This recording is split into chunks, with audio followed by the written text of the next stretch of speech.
on Cloud9 that can't be beat by Alliance. It seems like when I'm watching their team fights, I'm watching the excluding Hestejo's awkward, individual initiations. When I'm watching the team fights play out for Cloud9, I feel like the setup, they have near perfect positioning for, the high ground pushes. I feel like, everything flows pretty well. The initiation happens. There's a follow-up, wham, bam, all comes together. Alliance, I feel like it's a lot more disjointed.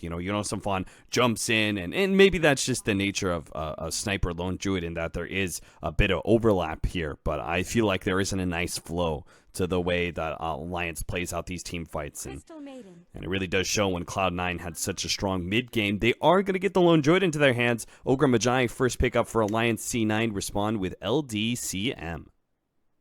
Wonder if it's going to be like a straight up Ogre Sniper first too. It's probably one of the few situations where that Sniper first stage against the lone druid with an Ogre makes a lot of sense, but also they didn't have the most success last game, of course, using the Sniper, but this time around they've got the Ogre in their hands.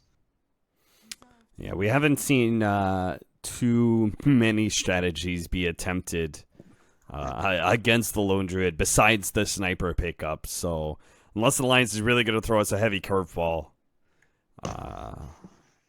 this has to be the Sniper with the Ogre, and there it is. Yeah.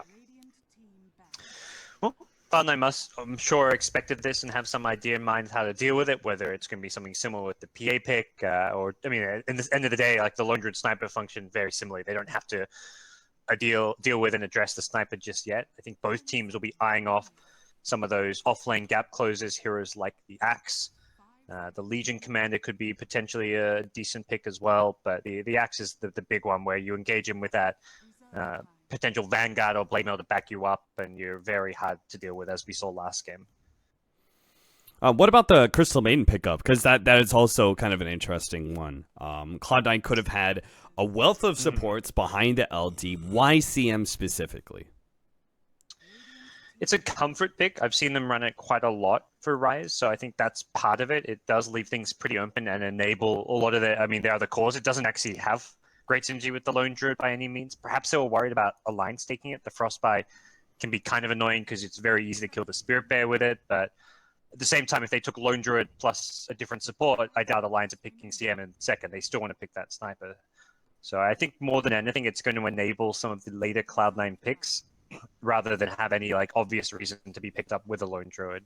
Right. And what kind of picks do you think really benefit off of a CM pickup? I think for the offlane, Sand perhaps more so than the Axe, maybe gets a bit more potent with the mana regen.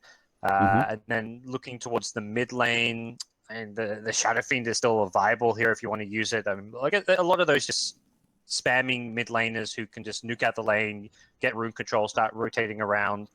Trying to think what Baby Knight has been playing. He's been playing Viper lately, which isn't the best hero to utilize the CM aura. Also isn't the best against the Sniper, so not sure what he's going to end up on this game. Yeah, so maybe with all this, the CM mana regen, and knowing that we're very likely to see some sort of spammers, that Cloud9 are going to play a kind of a split push game, where they've got these kind of heroes that very rapidly push out lanes, and they're just able to buy time for lone druid to reach that later game. Because I do feel like that is part of the danger we saw in that last game, right? Is when the push comes in before you're level 20 for lone druid. And the last time, Loda died. Last time he died, he was level 19. He's so close to that minus 40-second respawn time, that absurd amount, that he was pretty much at the max timer you'll ever see a lone druid at, and the push came in and just rolled over Alliance. So maybe Cloud9 are going to try and shore up that timing by being able to get those kind of split pushing type heroes. And I feel like, Sand King or Clockwork, those kind of heroes, they're very good at being able to take advantage of the CM aura, and Sand King especially is quite good at being able to go for these fast pushes down the lane, where he burrow strikes and then, kills the range creep and it all blows up. Earth Spirit's going to be the choice for Cloud9 here. A nice harassive floor position for the mid lane. I wonder if they're thinking Darkseer with this. So I was looking through, I was like, the Darkseer is one of the few games that may actually make its way through after the second stage, but there's no Slider to pair it with. Alliance do have the Ogre, who it's okay with, but the Earth Spirit is one of the probably better substitutes to the Slider to put an Iron Shell on. And Earth Spirit Darkseer, very good with the CM aura. There's a lot of pressure they can put on the lanes. Doesn't mean it's a CM like solo supporting the safe lane, but it's Lone Druid theoretically. Ace is normally the player playing that hero, so I think that's a hero that doesn't mind being a bit more independent and not having all that much support. How's Alliance gonna shore up their laning? Well, I guess they already got the Ogre mid, so maybe another support for them. Vengeful Spirit's still out there as a nice repositioning type hero for both offensively against the Lone Druid and also to help out the sniper. And minus armor is quite nice to have as well. Dazzle got banned, so Wonder if they're still considering Life Stealer without the Slaughter on their side. Luda had 2 wins with it yesterday. It's all right against the Earth Spirit, and yeah, it will be a Life Stealer, so can get caught by the silence, unable to rage it off. But if you're worried about like a Darkseer or a Spiritual lane, it's one of the perhaps the heroes, the safe lane heroes that matches up better against the Darkseer than others. All right, now what about this, gods? Alliance pick up for a vehicle because they can't have Slaughter. They pick up Clockwork, right? You hook shot in, you cogs, and he Savage Roars, but you don't go anywhere because you can't run anywhere. What about that counter, gods? What do you think? Oh, God. I imagine the hero starts going insane. They're like, I gotta get back to my fountain. I can't. I'm trapped in here. That's how Dota 2 heroes will have run into psychological issues. Yeah. Seriously, though, he does need some sort of vehicle, right? Yeah. Alliance always did have a vehicle in their Lifestealer games. What do you think? Sand King Axe, probably and Clockwork, Jonas actually plays a lot of clock, more than most players, so could be that. I think the Sand King's a bit more reliable, perhaps, as is the Axe. I think the Axe would be my preferred option, just because you go in the front lines, you pop your Blade Mail too when you blink in, and you're not as much like a Clockwork. You initiate it, and often you just end up dying and your job's done. Like, I think the Axe just has a bit more constant teamfight involvement and presence. And it's better versus the Weaver as well, which we're seeing as a core pickup for Cloud9. So if he can get that Blade Mail, it's also nice because Weaver can't just Shukuchi run away. Blade Mail, or presumably Call, is still going to catch him with that AoE. And we can make short work of the Weaver, even though it's picked up against that Lifestealer combo, still work just as well. Yeah. The main thing with these offlanes we're talking about, neither team's going to have like a mech buy or anything. We're not going to see any of those like utility offlaners to get those times. Perhaps Axe, you can get like a Crimson Guard or something for the team, but no mech grease buys unless you're looking towards like a farming support, which Cloud9 don't really have. Earth Spirit's thinking Blink Dagger, Ogre Magi perhaps. We've been seeing some Ogres get decently farmed, seeing some Solar Crest come into play, but does limit like your itemization come mid-game time as far as putting together those scary 5-man team fights. Well, Alliance, we talked about the many different offlaners that they could grab here, and Alliance apparently feel like they have enough options that they'll go for the Vengeful Spirit fourth pickup instead of letting that potentially get banned, and also keeps a core under wraps for now. Cloud9 ban away the Bat Rider as another kind of initiator. Does match up well against the Weaver and the Lone Druid, right? If you actually get the lasso, then who cares if the Spirit Bearer, Savage Roars you or whatever? You just run even faster with that hero lasso to you. Yeah, interesting. They target that rather than like one of those Axe Sand King. I mean, even the Clockwork, I feel, are all currently played and picked more. Perhaps worried about the laning stage where Bat Rider can pressure the lane a bit more than others against certain heroes like a Lone Druid. But there's the Darkseer ban, so won't see any Darkseer. Earth Spirit, Alliance, and Cloud9 both theoretically look for their offlaners. Cloud9 could mix it up and have like a core Weaver in the offlane, and then pick a different mid, for example, or even safe lane, depending where they want the Lone Druid to go. But it does really feel like they want an initiator. The Earth Spirit is like a pseudo initiator, but it's not all that reliable come mid to late game time. All right, Alliance only have a little bit of time to decide. Will it be the Legion? Will it be the Clock? Will it be... What else did we say? Oh, Axe. That's right. Axe was the best hero. Hey, I just assumed Axe was going to get banned, but he chose the Bat Rider instead. So I guess both teams maybe thought they wanted it. Like, I feel like that's the hero Cloud9 wanted, so maybe they thought they could leave it in the pool, but... Could be.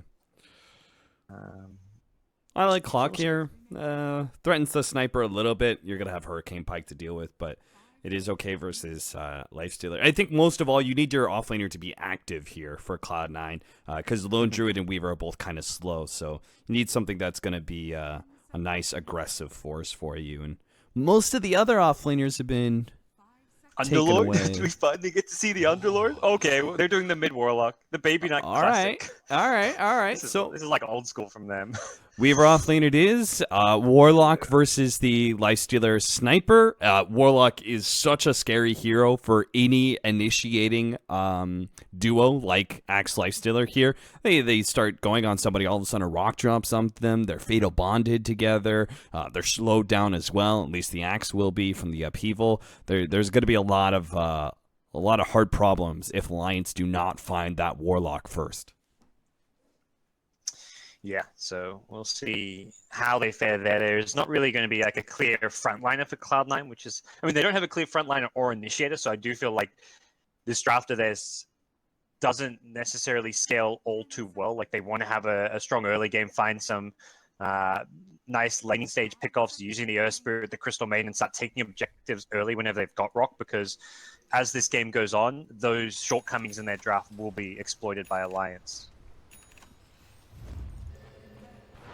It'll be interesting to see because this will definitely be a bit of a different pace from game one for C9. They're going to have to play a lot more careful about their timings. They certainly can't have the same kind of failed initiations that we saw in the beginning of game one for C9 because there are going to be few and far times between where they can actually initiate and fight into Alliance once we start going mid-game. It's going to be all based around that chaotic offering timing.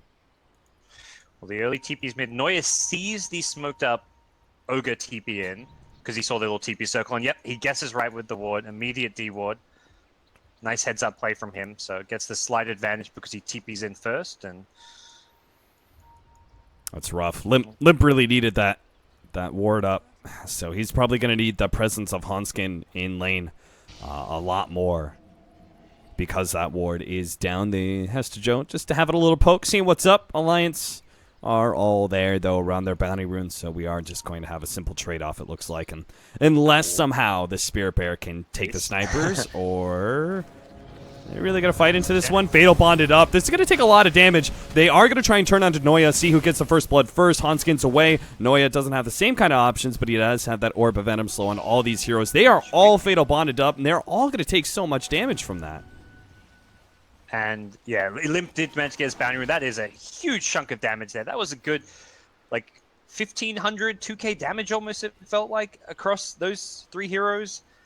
Very crippling stuff. They don't really want to go to their shrine. The shrine is too far away. It's also the mid laner's shrine. You don't want to take the sniper's shrine, so they're just going to have to chew through tangos in this top lane. Be 2 tangos for EGM to get full HP, probably 2 tangos for Hanskin. Same for the Life Sealer. That's like 6 tangos worth of damage just dealt right there. That is a very good start for C9. And because Hanskin's not there, then immediately the Earth Spirit gets to go on Limp without fear of recourse. So they get a lot of damage now into Limp, force him to burn his healing self. As a whole, Alliance is almost completely out of regen already in the first minute of their laning phase. So we'll see if C9 can abuse that some more. They have another roll in. Hanskin is here now, though, and this will be a lot more even fight. I feel like the next bit of action is going to be when C9 rotate their Rise as the Crystal Maiden. Maybe they rotate him top and try and catch the Venge, or maybe they bring him mid and try and keep Limp down. Yeah, so he's jungled his fast level 2, gets the aura for the team. All that fighting going on, like that. This is where you're getting full value out of the aura. You want to be fighting and using spells if you're C9. Ace has an empty lane down bottom. He won't be using much, but the other 2 lanes are very active and trying to fight as much and often as possible.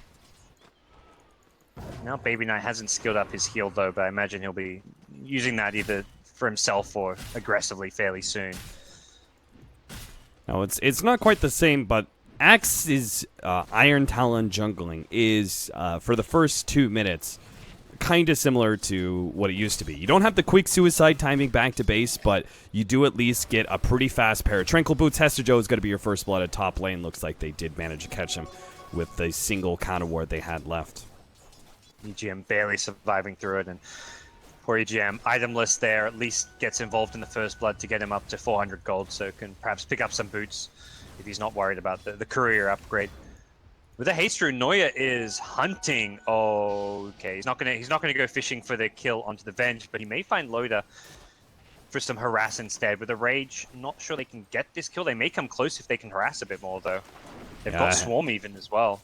Hester Joe's really putting it to Loda right now, seeing if he could drop him low enough, but it's not going to happen, it seems like. Loda plays back at the right time.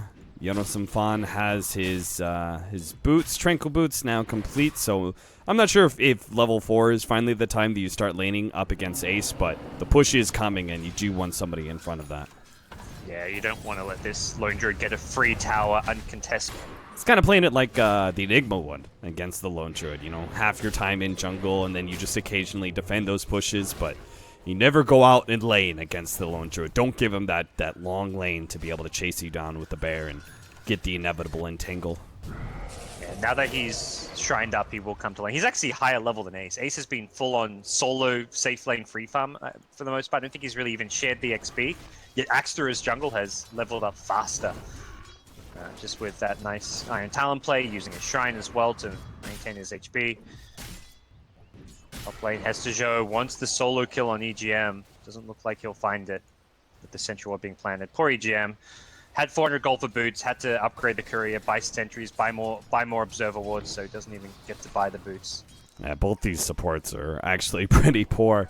Having to use all their regen early, both of them. Not picking up boots just yet. CM is sitting here inside the jungle waiting for Yonosum because it's become a pattern now. Yonosum goes jungle, then he pops out as the push comes in, and this is where Rise will punish Jonas. And this is, as you said, because he was getting so much experience out of the jungle, be a very big kill. Level 6 Axe ends up going down.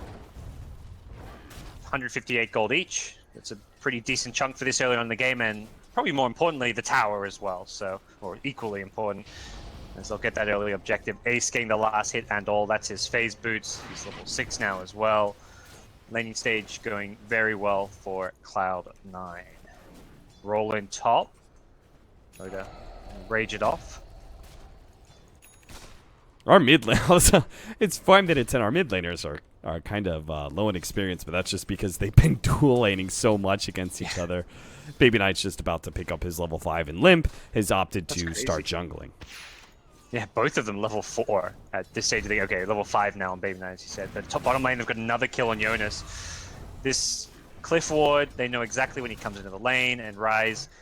This is like the dream CM game. Like when your lanes aren't being contested and you get to jungle bit, you get so much out of those early levels. And the lanes are being heavily won by C9 as a result. Nice roll in by the Earth Spirit, catches the Ogre, and Baby Knight's damage is way too big at this point. Shadow Words, level 3. How much damage is that? It's 350. Like, yeah, it's like 400 damage. We'll say, just off the cuff. That's a ton. That's a ton, especially for a poor little support who's maybe a little underleveled. Oh yeah, Ace has already got this bottom tower down to well below half HP. And the Radiant Vision right now is very problematic. Rise is coming in, stealing neutral last hits. This ward at bottom and mid sets them up to take the tier 1 mid tower, helps keep Ace safe while he's just free farming bottom lane. Like, he's pressuring a tier 2 tower because he's got this amazing vision. Rise on this CM has been fantastic. I mean, the entire C9 team, everyone has achieved their goal coming in. Like, the Earth Spirit's pressured all the lanes, the cores have all won their lanes, and Weaver's been disrupted up top. Every single lane has gone according to plan. Rise going to be caught behind the tower, but a nice ultimate gets dropped by Baby Knight, hitting on 3. That'll be limped down first. Loda is about half HP as well. With the golem on top of him, he's going to have to invest. Pops out, can't make it out alive. Has to Joe finish him off with Shikuchi, and will collect Hanskin Soul as well. Yonosum it looks like he went for Ace, but in the back line couldn't finish him off, and now he will inevitably be kited to his doom. Tier 1 tower going to get dropped as well. This is apparently how you run a Lone Druid lineup. Goddamn, 7 minutes in. 2 tier 1 towers down, and a tier 2 almost down as well at 350 HP. It's crazy. We saw this last time too at C9, because we're talking about like, oh yeah, Lone Druid, farm a bit more, take longer to come online, and then Ace is like, nah, I'm just going with my team. I'll 5-man at 6-7 minutes in the game, not worry too much about it. And very early towers taken. Great team fight. They knew Loda might TP in to defend that one, but they had the rock ready, and also they had the lone druid there, so they had 2 disables to go through his raids. They entangled him up. CM even got away, and if not for Loda using the Infest to just nuke down the scam, that would have been 0 kills for Alliance, but by using the Infest, he also sentenced himself to death, so very good objective taking from Cloud9 in the mid lane. They'll probably play a little bit more defensively now while the rock's on cooldown. They've split up across multiple lanes, although I say that they've also got 4 heroes up top. It's just Ace really off by himself at bottom lane, trying to finish this tier 2 tower, knowing how low it is. Yeah, Hester Joe actually popped his Shikuchi and ran backwards just to hide from the incoming creep wave, trying to disguise their push.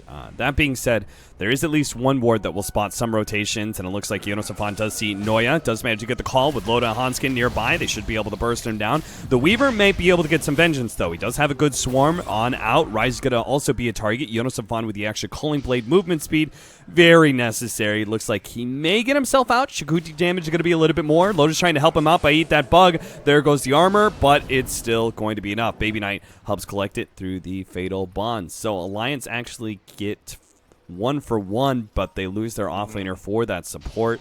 Hester Joe running around still has his time lapse up, and his Shikuchi is going to be well far enough away, it looks like.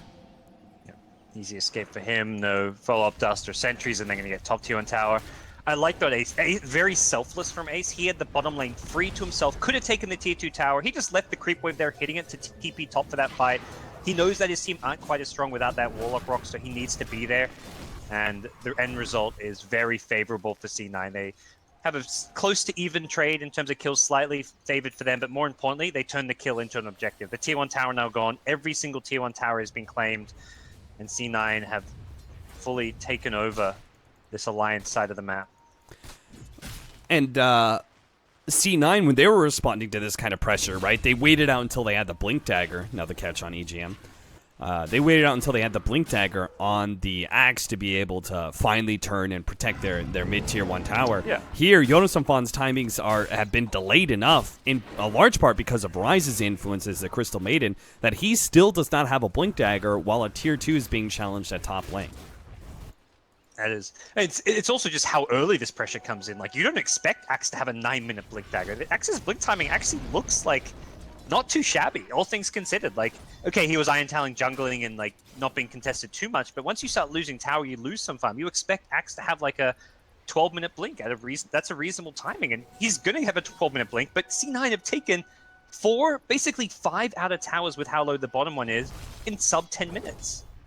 That's an insane pace that they're playing at right now. It does mean Alliance, when they get that Blink Dagger, if they can actually get some good team fights, a huge amount of gold will just flow into their coffers, because they've 7,500 gold lead right now for C9. One team fight could probably cut that in half if they get the right kind of initiation. Ace is not going to be caught out just yet. He's got no TP out. He needs to either tuck himself in the trees or find some way to retreat through the lane undetected, which it looks like through his positioning he will be okay. Either needs support or needs to just wait that 20 seconds to TP out, and support is on its way. Yeah, the scan's really not going to tell them much, except for the fact that Ace is still here. Importantly, Warlock doesn't have a TP though, so without the Warlock coming in, it could be a tough fight. But yeah, again, like you said, the scan is probably like one of those, well, someone's there, but the fact they haven't TP'd out makes you nervous, and it looks like Alliance aren't going to go for any diving. I don't think Alliance is in any kind of position to go for dives. Loda isn't there. Loda's level 8. He's under-leveled and under-farmed, doesn't have his armlet. I mean, everyone on the Alliance side is somewhat under-farmed, outside of perhaps Jonas, you'd argue. And the result is that they do not want to... They want to go for pickoffs and smokes, but they don't want to have to dive towers where C9 are already set up to retaliate. Yeah, this is not the same Loda, Midas lifesteal that we saw in the games versus Ninjas in Pajamas. They are going to go for that Infest gank now with the Blink Dagger up on Yonosamfan. It is so crucial that this initiation goes well for them. Just because they could catch. Yeah, they've got to stop this chaotic offering from being dropped. But they're going to run into other heroes first.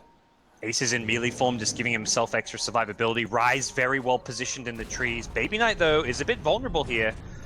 does have the point booster for some survivability. Oh, no, yeah, managed to get a silence off on EGM as he's the first one to pop it, goes straight to his shrine. They do manage to catch Baby Knight. Can they actually kill him before? Culling Blade gets dropped, and there is going to be no chaotic offering in this engagement. Alliance now still have the opportunity to push out here. Hanskin threatening Ace as best he can. They do have some damage dealers, so they can at least finish off that Spirit Bear and catch Hesta Joe. Nice play by Jonas Amfan.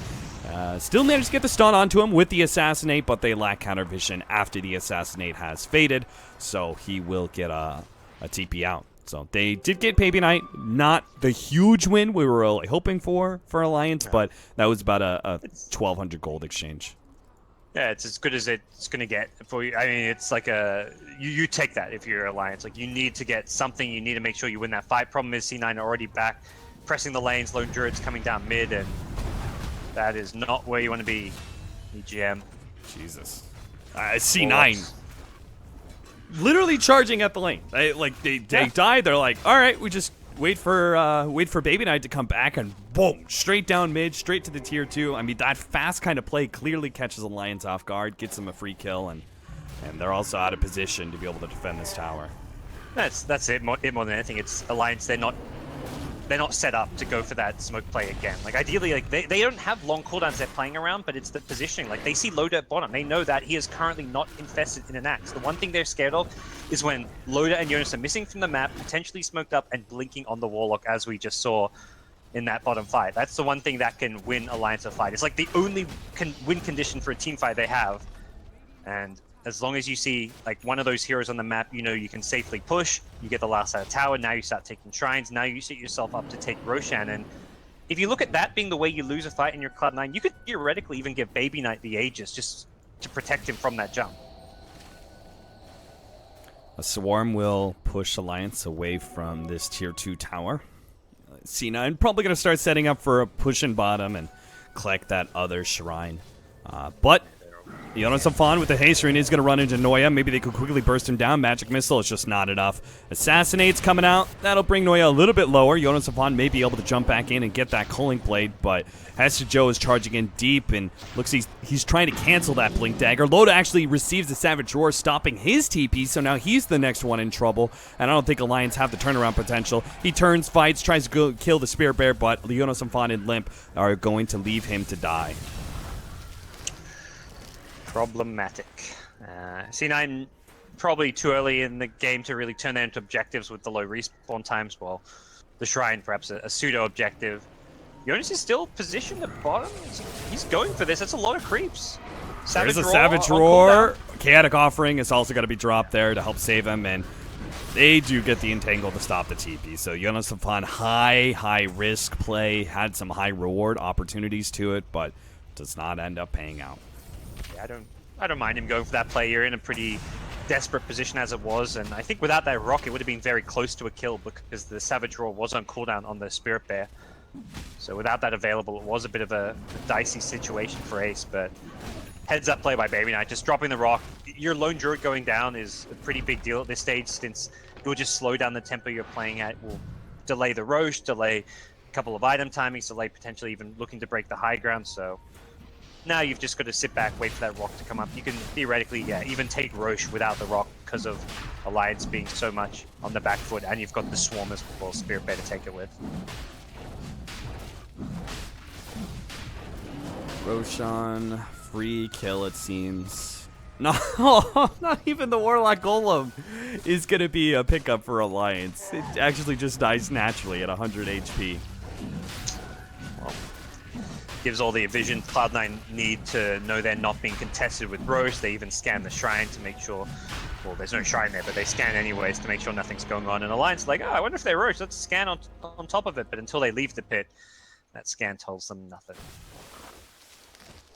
13-4, C9 are already one game up in this series, and they're 10,000 gold ahead in game 2. Experience is about dead even, though. Here is the Hail Mary from Alliance. They smoke up into the Aegis. They know there's no rock, and I think having a rock is more important than there being an Aegis on the other team, so it's the right time to go for this kind of a play.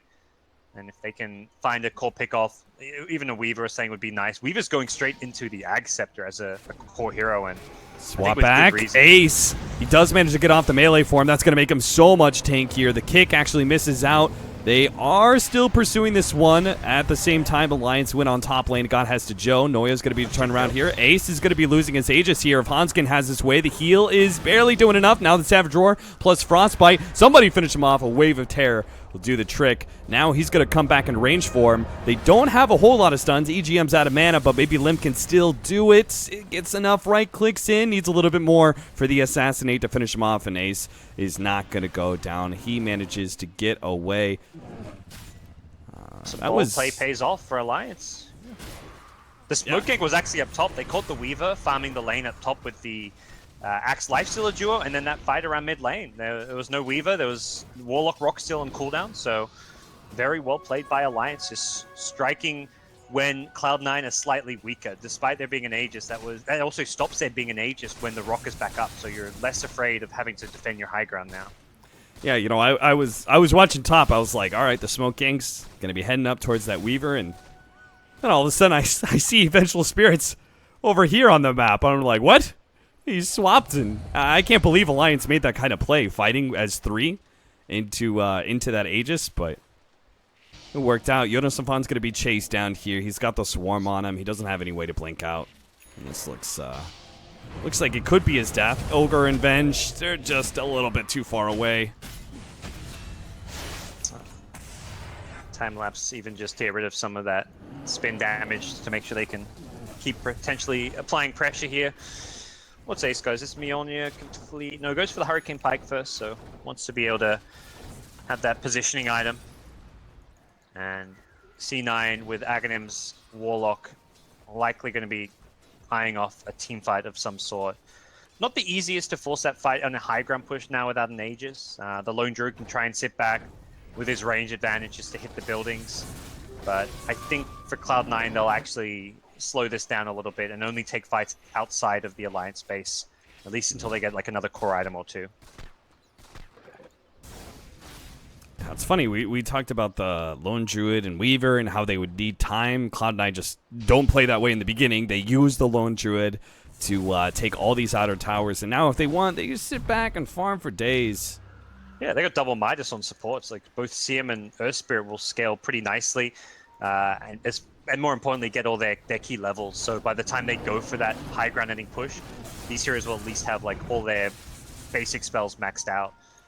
CM can benefit a lot from having like the maxed out Nova as well as the Frostbite, and get a couple luxury items on these supports.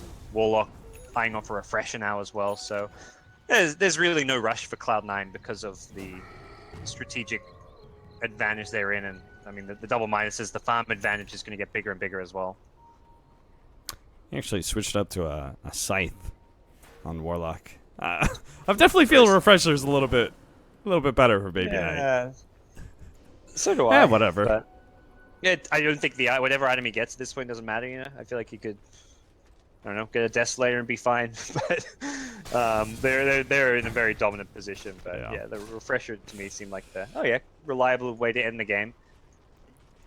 Who knows? Maybe he'll have a quick reaction, stop Jonas Safan's blink initiation. He is trying to work on a Blade Mail right now. They're backing up Limp as he tries to go for his push at bottom lane, but a Radiant scan. C9 did have an idea of what Alliance were up to. With that scan, it confirms it.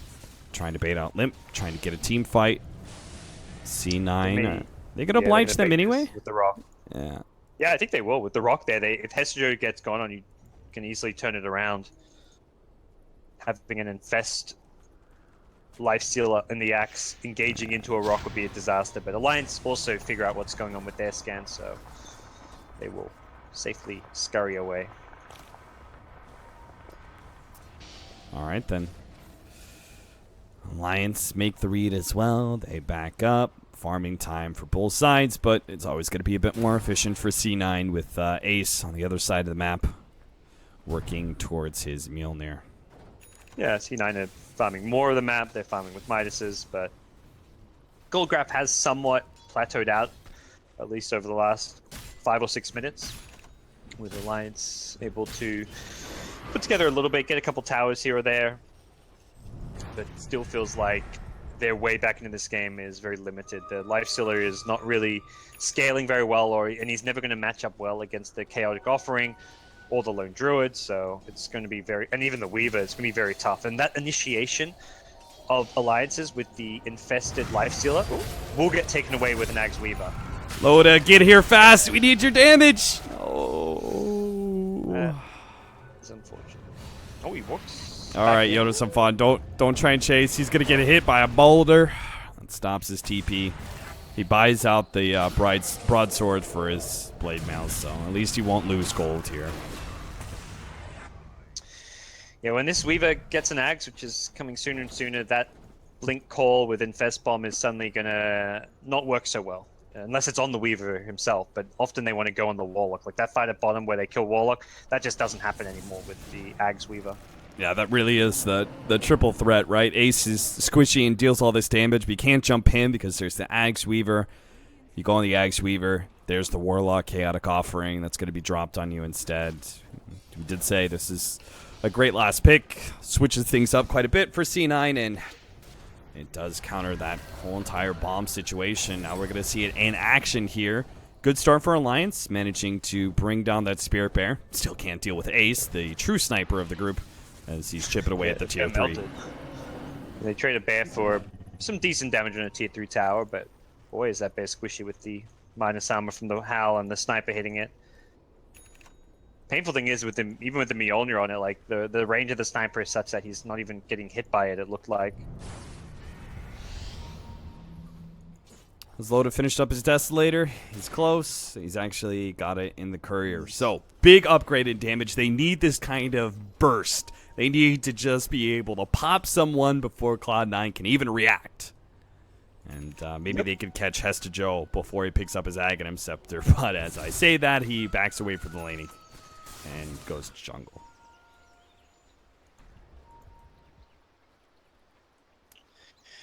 Yeah, so see what Alliance can do with the Desolator, whether they try and get aggressive or if they're going to perhaps worry more about the next Roche. I think contesting that would be ideal, but also vision-wise, they don't have much spotted around that part of the map. It does feel like Alliance is just happy to kind of split the map a bit, have a couple heroes farming and pushing top, same at bottom, and they're just trying to use what wards they have down in this bottom side of the map to not get caught out. Yeah, they got to find some way to force Cloud9 to split up, and because ultimately I think they split up and they farm and everything. That's all good for Alliance, and they do need some recovery time. But I think ultimately what they're going to need here is a pick-off to really buy them some time. Yeah, the cores seem to be keeping up like decently well. Like the difference is being maintained, but it hasn't increased. But the supports, the minuses, they're kicking in slowly, and yeah, the split push from Alliance is getting them some. Oh, I mean, it's more like a split farm than anything. It's getting them farm, but it's not creating that opening back into this game. So they went that pick off. They're gonna have to do it so soon. Roshan's up, and that probably means C9. As soon as they spot that, they're gonna group up. And Ryze scouts it immediately, so that's a useful position for him to be in. He's got the wards to try and set up around the pit as well. Make sure there's no dire ward on the cliff, and him and Noya are ready to set up for this one. If they see a couple heroes at bottom, I imagine we'll see Cloud9 just go straight into that Roche. They'd probably be too afraid. They've even got the Spirit Bear out scouting. Speaking of which, he's trying to steal bounty runes with it, and he'll get it. Got it. We'll pay It'll die. Okay, that's not worth 300 gold to the enemy team for a bounty rune. No, thank you. Well, they go straight into the pit anyway, it seems, with a double damage on... Well, he doesn't have a Spirit Bear. This is actually kind of risky for C9. They're trying to push out, see if they can catch EGM. They will manage to slow him down, hold him in place. Now, they are going to be comboed up here, sandwiched between Limp on one side and Loda on the other. Noya does manage to roll his way to the other side of Loda. And Ace has now brought Roshan down to half health. He's winning the 1v1 against Roche. Roche is, I don't know what happened. Nerf, buff after buff, Roche still seems easier and easier to kill every patch. Yeah. Especially right now when running so much minus armor and physical damage. Yeah. Well, Now Alliance's high ground defense will likely be tested. Warlock's Scythe of Ice will be completed in another Midas and a couple of creeps. And item-wise, what else are they waiting for? The Skadi for Ace is almost there as well. He's just like 1,000 gold short of that, so likely wait for these next couple big items to complete, and then the word will probably be, let's go. Let's end this game. They've got the Ags on Weaver, and they'll potentially find a pickoff now. Jonas can't blink from the urn. The urn, and now the magnetize. Goodbye, Jonas and Fun. And Esther Joe even gives Noya that full heal. Yep. Going back up, and push stuff back out. Crew's at the secret shop, so that's going to be Baby Knight. I don't think he needs to save for buyback at this point. There's not really any point. Nah. If you're pushing and you die, you buy back. It's not like you're TPing in or anything. So, and Low Druid very close to his Skadi. Hester Joe. His smoke has popped. Alliance. They see a bug. They immediately skedaddle. Everyone to the trees. To the trees. TP away. Ogre. Everybody. All right. We're all good. Except for Hanskin. He's trapped. Not at pretty low level. So if he does die, he'll at least hopefully be back alive for Alliance before the high ground push comes in. But it doesn't look like he's even going to get caught out. Question is now, which lane and how do C9 go for the high ground? Are they going to push in multiple lanes and try and split Alliance up? Do they just try and 5-man brute force down a lane? The Spirit Bear is proven to be very squishy, so we may wait till he has a... He's going to have a resummon fairly soon, in 55 seconds, so perhaps that and the Skadi is what they're waiting for. He's got the Skadi on the bear. Oh, that's one way to tank it up. Yeah, I guess. All right, there we go. I'm like, what the hell is he doing? Yeah, that's... Oh, they're waiting for level 22. He's so close to it. Yeah, that actually makes total sense. And theoretically, you're like close to having 3 lives or something, but this creep wave will just about be his level 20.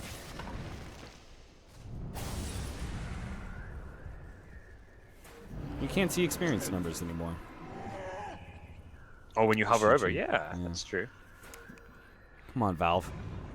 You know what they also need to do? Update the draft screen. My God, is that screen boring. I turned in to watch a game the other day in Dota TV, and it started off the draft screen. I instantly turned it off. I was like, Jesus Christ. Well, I just want all the bugs fixed with it as well, like with the arrow pointing away and stuff, but... Oh, yeah.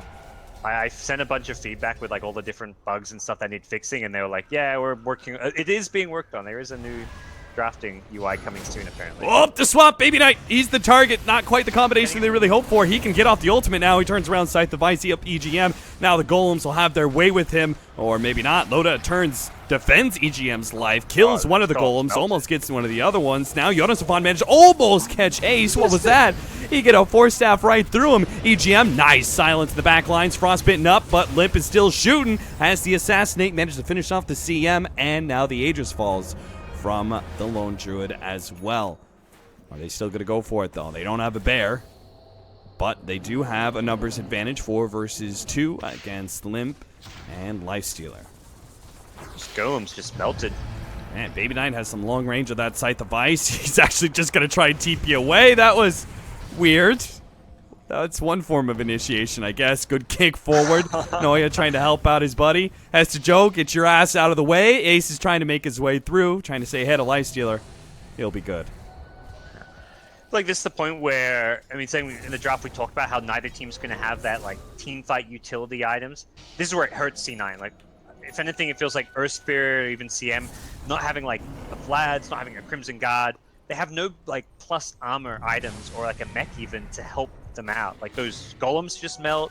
Any hero that gets caught out, like Warlock, just looks like paper there with his low armor. I mean, he's not low armor, but he's not high armor. He's only got 8 armor, no bonus armor. So if they have items like Crimson Guard, Vlad's, Greaves, those kind of pushes are a whole lot easier, but that's something they just don't really have the heroes all line up to go for. But I feel like some other teams, like if this was like Puppy or someone playing Earth Spirit, he'd have a Crimson Guard right now with a Solar Crest. And that Solar Crest would be getting put on the Lone Druid or the Spirit Bear. The Crimson Guard would be getting popped to help go for those pushes, and I feel like that's something that C9 are just lacking.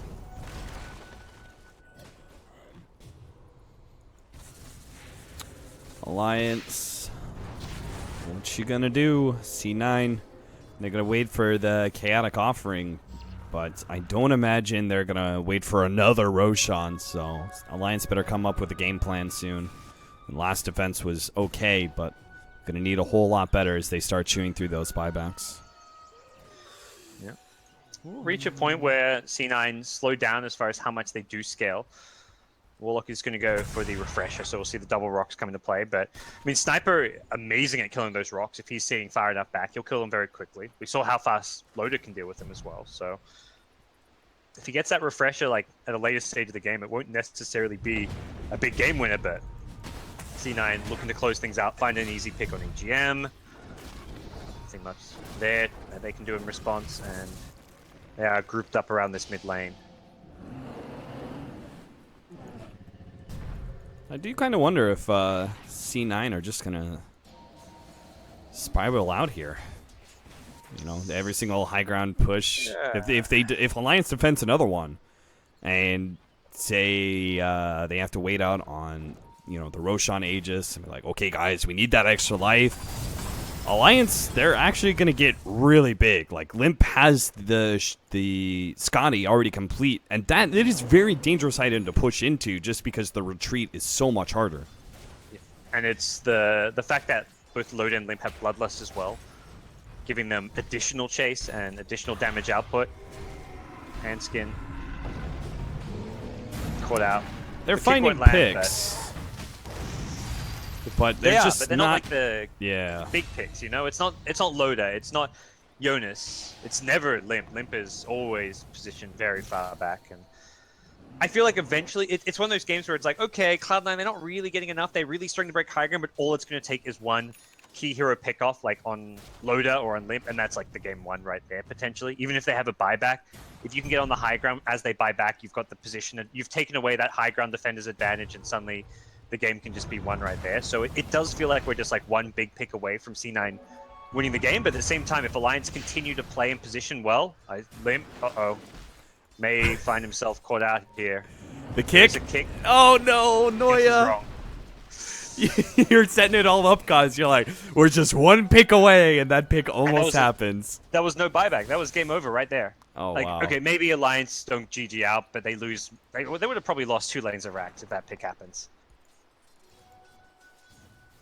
And instead, we are going to have Loda picking up perhaps an Assault Cuirass before this high ground push ever comes in from Cloud9. So it's getting a little risky. I kind of have to wonder Baby Knight's choice of getting a sight device, which I feel has not been effective yet. What's this item even do for a Warlock? You're not I don't know. It literally killed him because he ran in and sight devised up a sniper, and then buyback happened and he was caught inside the base. You know, it's like, if he had Refresher in that one team fight where he drops it on 2 and hits EGM, and if he drops another round, like, EGM is surely dead. They keep Lifestealer a little bit controlled as well. Bear may die again here. Ace is actually going to be without a Spirit Bear for 2 minutes. Now the initiation comes in. Noya actually not hit by that one. Does manage to get a stun up onto Limp. Limp's caught in the corner. Swap back. EGM does save his buddy. Lotus now going to be Scythe of Ice. There's the use of it. Ace is controlling him. Oh, freezing field. The right-hand side almost brings down 2, but it's not good enough. Not going to last. Jonas Savon desperately chasing onto Ace. They need to be able to get these backline heroes. Jonas Savon, he will end up going down. Loda fights it out with the golems and finishes them off, but Hesta Joe is here trying to clean up, and Ace is on his way as well. The Alliance, they're not healthy enough to be able to fight this one anymore. They need to leave. Loda needs to get out. He needs to armlet toggle through all this, but it's not going to happen. Hesta Joe, he gets stunned up, but he does manage to get off the ulti. He will survive. Limp is up to defend against this, but Loda does not have buyback for 70 seconds.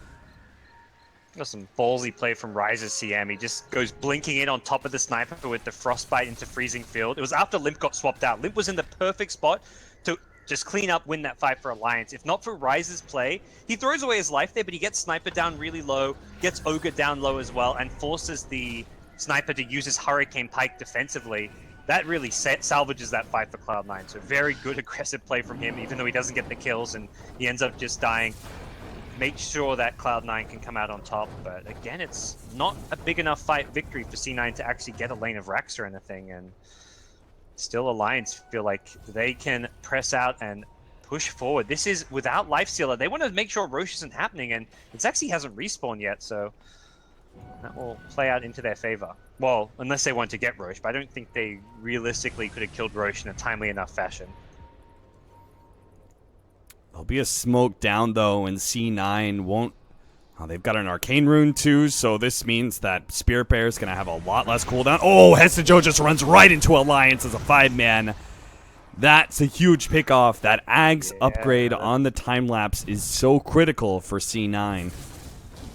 That's as Roche respawns, but it's very risky for Alliance to go for Roche, even with the pickoff, because they're right by that Radiant Shrine. A potential buyback can come in from Weave. I say that, he just buys out some items. He buys a Diffusal, so not sure that is the play to spend your buyback money while you're dead, but either way, it doesn't look like Alliance are going to go for Roche. As I said, it's very difficult for them to go for that. They don't know the Weaver's buyback status, and their lineup does not kill Roche in a fast enough, timely fashion. It could also be that C9 have made the call that if Alliance do go for Roshan, we don't contest, and that could be because of the Chaotic Offering still being on cooldown. True. And it's just about to come back up. I feel giving them this Roche. They have the Refresher plus Arcane Rune, too. If that timing was just a little bit closer, C9 surely would have contested, you know? If they were like, oh, Roshan's going on now, and we have Chaotic Offering with the Arcane Rune and a Refresher, like, oh, that's go time, baby. Yeah, I think you're right that they just didn't... They made the call not to contest it because they didn't know Roche was so long away from... Like, that Alliance were taking so long to actually commit to it. Because if they committed 20 seconds earlier, then they wouldn't have even been close to that Chaotic Offering cooldown.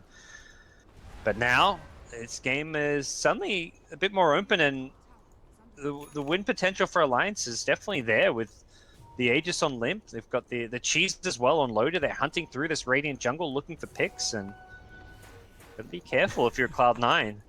How does Jonas Abban just not see Rise? He's been like, they've been kind of tracing each other through this whole entire jungle, and Jonas Abban has just not been at the right place at the right time to find this free kill. Maybe they'll spot him now. All right, Rise, he gets away. Warlock cannot afford to get caught out in these fights now. Has the Refresher and does not have the buyback. This is the worst possible time for him to get initiated on. Does have the time lapse, so there's a lot of pressure on Hestejo to make sure if he does get jumped on that you get that time lapse off. Yeah, I like this attempted play by Alliance.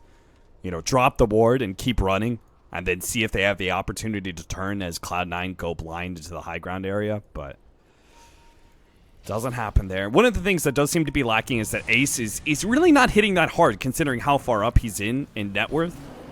And he will have a very large damage upgrade coming in soon. He's got the Daedalus queued up, just needs to hold on to buyback as well. Yeah, looks like Alliance have very good info as to where Cloud9 are. They have a lot of wards around that top river area, and now they get an Arcane Rune, so 7-second cooldown on the Berserker's Call. May tempt them to try and find a kill or lead a fight. They're gonna ping out Ace here. Savage Roar, they need a good one. They're not going to get it fast enough. That means Ace is going to be caught. Loda is going to gobble him up. The Assassinate helps give him the extra bit of damage needed. Now, what are they going to do from here? Yeah, that kill was worth a lot. 40 seconds with that minus 50 seconds. Hestejo is threatening the split push with a Desolator, so the good news is if you don't want to buy him back, you can potentially trade Rax if you're C9. And they can delay things using the Chaotic Offering, although if you drop the rocks now, you'll just be feeding them away, but it will delay things. They are going to have the TP back. They're going to see if they can save their melee Rax. The Chaotic Offering does go down. They've actually got a melee Rax, and they managed to save their own. Range Rax goes down as well. Alliance actually lose out on that exchange. A huge pick turns into C9 getting a lane of Rax, and all Alliance get is a tier 2 and tier 3. Yeah. Loda life steal infested into Jonas to get the TP out, and it was Baby Knight was just like a fraction of a bit too short with the rock to catch the Axe TP, but even so, it ends up fantastic for C9. Hestejo's even going to get out of there, having all these items on him. He's been able to transition out of the Axe Scepter into some right-click damage with both Deso and Diffusal Blade. And I think Alliance just completely underestimated his split push potential, thinking, oh, this is an Axe Weaver. He's not going to be able to do all too much right-click damage, and suddenly, it's Alliance down a lane of Rax, something Cloud9 had struggled to do for 40 minutes. They had Aegises, they had every single big item they could hope for, and it's like, man, we can't take a Rax. All that needed to happen was for Lone Druid to die, apparently. Apparently, when Alliance is winning, they still lose. We're going to have them 5-man push out and take the tier 2 tower. They at least still have a better opportunity than they did for almost this whole entire game. Even if they didn't get that lane of racks, they are still getting some map control. They're taking some of these outer towers. It gives them the opportunity. Another win, another pick could lead to them catching a whole lot more. Now they try and catch Ace. They try and get that pick immediately after the push at top lane with TP's coming in, but they're just shy of being able to get Ace with the call. He gets a Force Staff out, and it wasn't just Ace, it was survive. Hestejo bottom. I mean, he may get caught out here, but he did a lot of good damage. He's going back in for the tower, perhaps? Yeah, oh, doesn't get that right click off. We'll get it and pay for it with his life. Okay, well, I mean, that's still 80 seconds down. Can Alliance force a buyback? It's hard. They've got the top lane pushed out, but they need to push both bottom and mid, because otherwise C9's just going to split push them. And that's their Aegis down. Like that distraction, like that split push mid, and then the Weaver split pushing bottom is essentially trading. Like Weaver's basically traded his life for an Aegis. Limp BKBs? That's a misclick from him. It's only come down and I see this golden shiny sniper, and that's his 10-second BKB down the drain.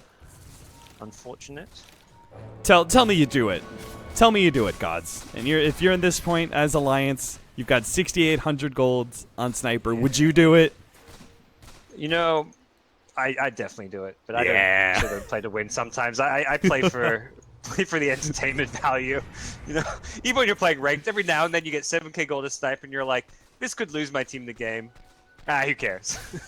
So Limp is going to work towards that butterfly, still holding on to the buyback, of course. Alliance are going to try and take some aggressive pressure and put it onto C9. Now they've got bottom and mid controlled. Of course, top lane still pushing out with the super creeps on their way. I mean, C9 need this Weaver to perhaps transition more into a core, because Warlock is not a hero that's going to scale all amazingly well. His rocks just get weaker and weaker as the game goes on. He went back for a Blink, so now it's Hex. The Blink Hexes at least makes the Hex a little bit better. It still feels like a pretty shitty item pickup. The Shiver's Guard is what I would have liked to see, because I feel like that's a good defensive item for when he gets jumped. That it's always going to be useful. It's 15 armor, one of the best armor items in the game, and the active is just generally better than a Hex, but he'll go for that, it looks like, as his last item pickup. Any big talents coming up? Magic immunity for chaotic offering golems. That is not particularly useful. 15 chaotic offering golems armor. That is useful. That is very useful against all that physical damage. Jonas, some fun. He's so close. He's got the gem. He could feel it, but he disregards his feeling. He's gonna back away. Hestejo will not be caught in this bottom area. He's gonna maybe reset up the trap a little bit farther back.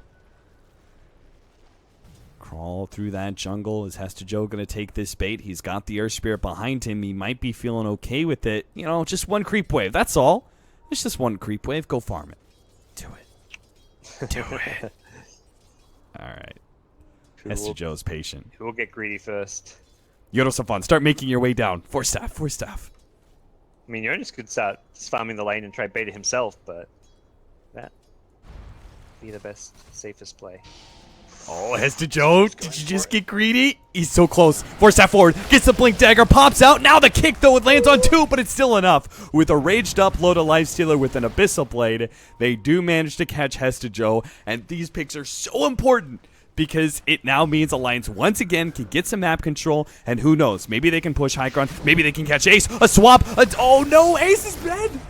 Ace is dead. This is surely going to be buybacks, and maybe Alliance. They've got a win condition finally. They force these buybacks. Yeah. I don't know if they keep going or not, but they force these buybacks, and then for the next 5 minutes, they have the opportunity to win the game.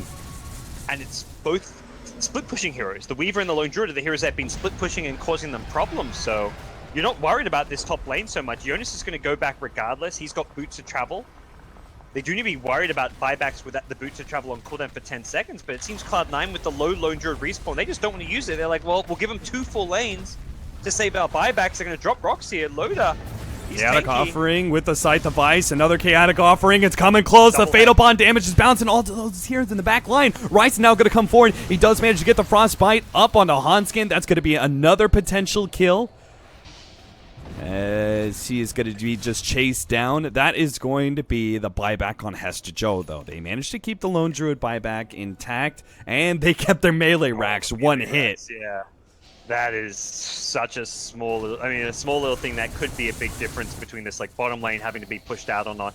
Did have to commit the double rocks here, so I feel like trying to push and force a lifesteal buyback here isn't the easiest play to make. They'd much rather Roshan and, well, Cloud9, Rosh is a very short cooldown for them, so a potential Weaver Aegis to make up for him not having buyback is there, but looks like first they want to try press forward. One of the nice things, when you're pushing with Lone Druid, it's great because if you do die, that minus 50-second respawn means you're not being punished for dying.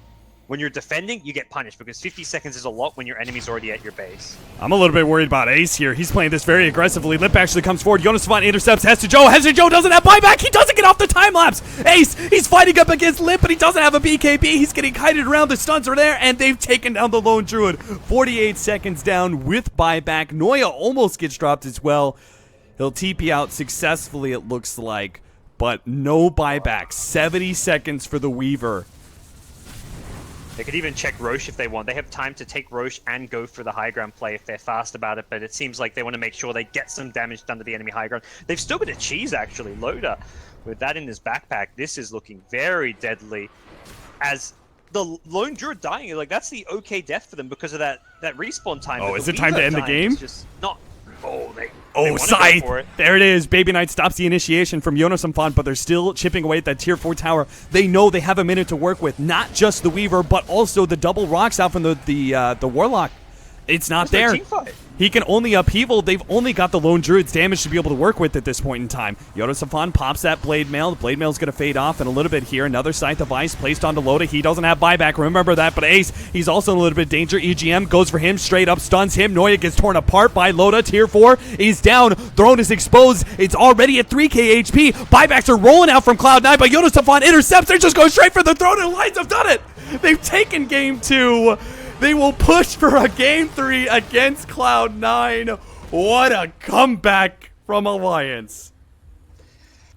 It's a classic Alliance game. one of those, you're down, you look like you're out, but you somehow put together something magical to turn the game around. I mean, Cloud9 did play their part in giving away some of those kills, but more than anything, it was Alliance putting themselves in position to find those picks. Like, Axe, Jonas so patient in the bottom lane, finding the Weaver for the first time. EGM on the Venge, finding those swap catches as well. Both of EGM and Jonas were so crucial in those in the late game stage to find the pickoffs constantly, and that was absolutely fantastic late game play from Alliance. And well, game 3. Yeah, game 3 indeed, gods. I would not want to be in Cloud9 shoes after that game 2. We'll see how they're feeling. Go ahead. Yeah.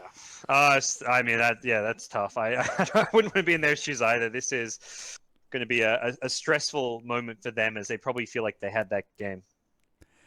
All right, guys. Break after an epic game 2 comeback from Alliance. Game 3 is on its way. Elimination time. Who's going home and who's going to the DAC playoffs? We'll find out.